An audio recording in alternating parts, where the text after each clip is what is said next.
Alors ce salon est en fait un double salon avec un aspect logistique très très important. Ça veut dire que la logistique pour le Grand-Duché, c'est une veine économique importante. Oui, c'est une veine économique importante depuis déjà un certain temps. Peu de gens savent que aujourd'hui la logistique représente déjà 5% du PIB luxembourgeois, emploie plus de 25 000 personnes. Et si on y compte le secteur des communications, on arrive à près de 9%. Et donc c'est un secteur qui compte déjà. Je dirais là où est l'innovation, et c'est un peu le salon de la logistique qui a donné plus de visibilité à cela, c'est que on commence à réaliser que c'est un secteur relativement éclaté avec beaucoup d'acteurs et qu'il est important de trouver des synergies entre les acteurs et que en faisant ainsi, on va valoriser encore davantage ce secteur et puis créer des emplois supplémentaires.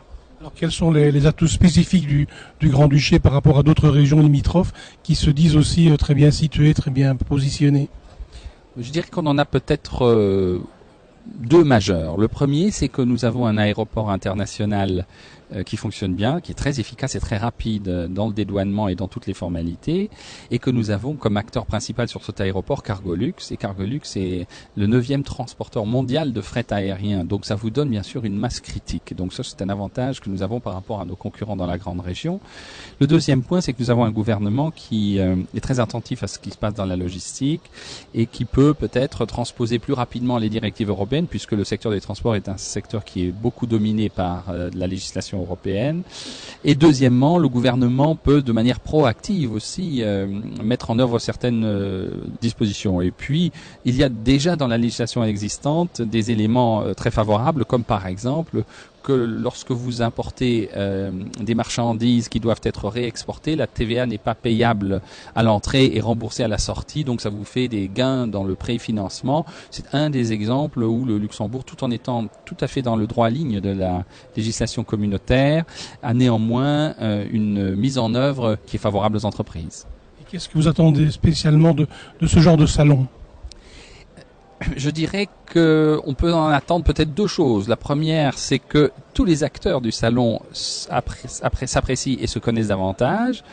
Le salon a par nature une nature transfrontalière, c'est-à-dire que nous avons des entreprises installées au Luxembourg et puis aussi des clusters de la grande région et d'autres entreprises qui sont présentes. Et donc ça, c'est la première chose, se connaître davantage et faire peut-être des synergies. Le deuxième, bien sûr, c'est de mieux faire comprendre dans la grande région et au-delà le rôle que le Luxembourg joue dans la logistique sur le plan mondial. Dernière question, vous êtes le chairman, le président du cluster logistique. Quel est le rôle du cluster ici au Grand-Duché? Alors, le cluster a pour première mission, je dirais, de rassembler tous les acteurs, et ils sont nombreux de ce secteur. Nous avons plus de 60 entreprises qui font partie du cluster et de nombreux représentants de ces entreprises qui travaillent avec nous, donc plus d'une centaine de chefs d'entreprise. Et nous nous rencontrons régulièrement. La plupart d'entre eux sont présents à ce salon de la logistique que le cluster a organisé ensemble avec le cluster maritime, le cluster de la logistique, la chambre de commerce et Luxexpo. C'est une manifestation qui pour nous est très importante.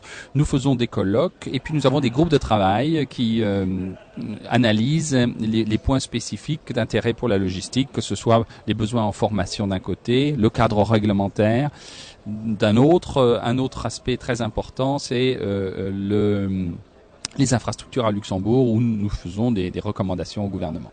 Vous avez parlé de cluster maritime, ça peut surprendre au Grand-Duché.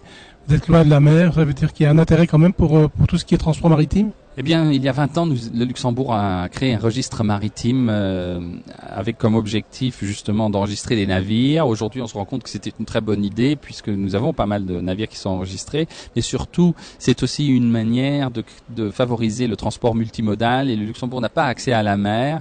Et grâce à sa connaissance du secteur maritime à travers le registre, il a, je crois, maintenant des atouts supplémentaires pour avoir des transports multimodaux, c'est-à-dire mixtes, des ports d'Anvers ou de Rotterdam ou de Hambourg vers le Luxembourg, et ça renforce notre rôle de plateforme enclavée.